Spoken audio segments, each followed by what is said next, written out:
Hello and welcome back, students. Welcome back to Vision Academy. So there's a big update coming up right now for MCA CET 2025 regarding the registrations. तो registration का जो deadlines है उसको extend कर दिया गया. It has been extended from 25th of December to 31st of January. So आज के दिन में last date था, okay, last date था registration का, but due to low number of registration और काफ़ी सारे स्टूडेंट्स हैं जिन्होंने अभी तक रजिस्टर नहीं किया है. So looking at to that one particular thing, CET cell ने यहाँ पे रजिस्ट्रेशन लाइंस को एक्सटेंड कर दिया up till 31st of January.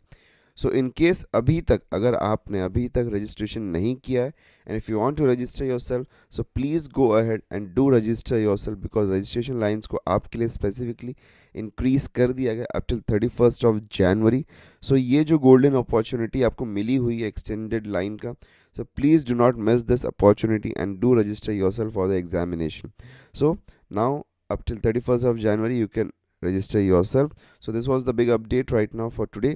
So meet you in the next video. Till then, take care and goodbye.